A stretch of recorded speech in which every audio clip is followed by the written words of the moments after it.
Hello student, class 12 chemistry chapter 10 halo alkane तथा hello arenes का यहाँ दूसरा पार्ट है। आज हम पढ़ेंगे हेलो एल्केन अर्थात दोस्तों एल्किल हैलाइड बनाने की विधियों में दोस्तों इससे पहले वाले वीडियो में हमने पढ़ा था हाइड्रोकार्बन से हेलो एल्केन बनाना। आज हम हेलो एल्केन को एल्कोहल से बनाएंगे।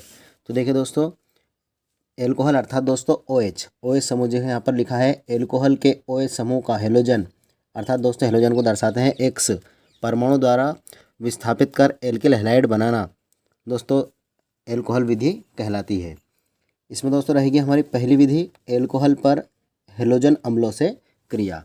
तो हमें एल्कोहल पर हेलोजन अम्ल अर्थात दोस्तों हेलोजन शब्द से तात्पर्य है समूह 17 में जैसे फ्लोरीन, क्लोरीन, ब्रोमीन और आयोडीन, इनमें से किसी एक तत्व को लेकर एल्कोहल के साथ क्रिया करवानी है। किसकी उपस्थिति में? या तो हम जिंक क्लोराइड या फिर सांद्र H2SO4 की उपस्थिति में यहाँ क्रिया संपन्न करवाते हैं। जैसे कि यहाँ पर हम लिख लेते हैं एथिल एल्कोहल CH3CH2OH, ये रहेगा हमारा एथिल एल्कोहल।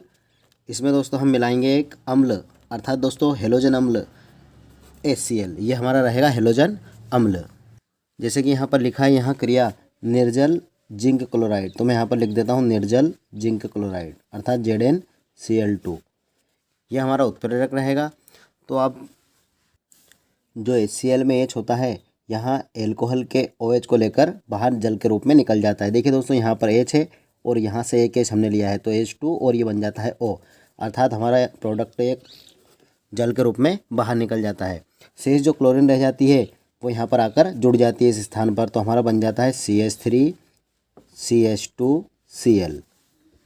ये हमारा एक एथिल क्लोराइड या फिर दोस्तों हमें निर्माण करना था हेलो एल्केन का, तो ये हमारा बन जाता है हेलो एल्केन।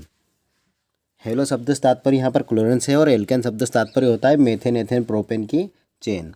तो ये इस प्रकार से हेलो एल्केन निर्माण हो जाता है। आप यहाँ पर लिख लीजिए एथेनॉल। एथेनॉल क्रिया हमने एक हेलोजन अम्ल अर्थात HCl के साथ में करवाई है, तो हमारा बन जाता है यहाँ पर या तो आप लिख सकते हैं एथिल क्लोराइड या एल्किल हैलाइड, तो ये हमारा कहलाएगा एल्किल हैलाइड। Alkyl halide. इसी तरह हम किसी दूसरे एल्किल शब्द को भी लिख सकते हैं यहाँ पर, जैसे कि अब हम लिखते हैं एथेनॉल CH3CH2OH, ये हमने एथेनॉल लिया है। यहाँ पर दूसरा हेलोजन अम्ल ले लेते हैं, हेलोजन अम्ल से अर्थात है HBr, ये हमारा हेलोजन अम्ल। अभी हमने क्लोरीन लिया था, अब यहाँ पर हमने Br लिया है। इसको दोस्तों हम H2SO4 की उपस्थिति में यह रिएक्शन करवाते हैं सांद्र H2SO4 की उपस्थिति में। तो देखिए फिर से यहाँ से एक हाइड्रोजन इस हाइड्रोजन को और इस ऑक्सीजन को लेकर बाहर निकल जाता है H2O के रूप में। शेष जो ब्रोमीन रह जाता है वो यहाँ कर जुड़ जाता है CH3CH2Br, ये हमारा बन जाता है एल्किल हैलाइड। इसी प्रकार से आप आयोडीन यहाँ पर लिख सकते हैं, फ्लोरीन आप यहाँ पर लिख सकते हैं।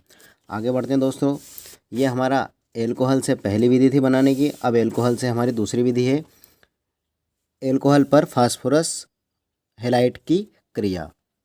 फास्फोरस हैलाइड अर्थात दोस्तों यहाँ पर हमारा रहेगा P और हैलाइड में हम समूह 17 में से किसी एक तत्व को लिख देंगे जैसे PCl5।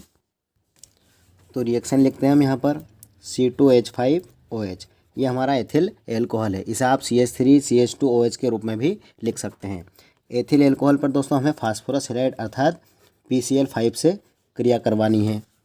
तो ध्यान दिए दोस्तों, यहाँ पर हमारा बन जाएगा C2H5, यहाँ से मैं लिखा C2H5, यहाँ से क्लोरीन लिया है, ये बन गया हमारा C2H5Cl अर्थात दोस्तों एथिल क्लोराइड। यहाँ पर आप लिख लीजिए एथिल क्लोराइड। एथिल क्लोराइड ये हमारा एथेनॉल है या फिर इसे एथिल एल्कोहल भी पढ़ा जाता है।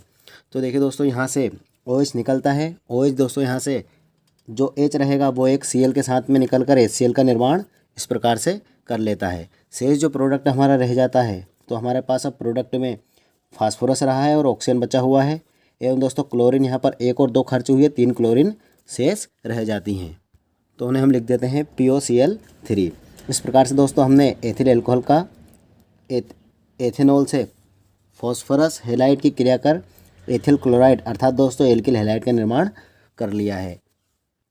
वीडियो दोस्तों पसंद आए तो शेयर, लाइक, सब्सक्राइब कर लीजिए ताकि इस तरह की वीडियो की नोटिफिकेशन आपको मिलते रहे। आप हमारे साथ लगातार बने रहिए, अपने नोट्स बनाते रहिए। धन्यवाद।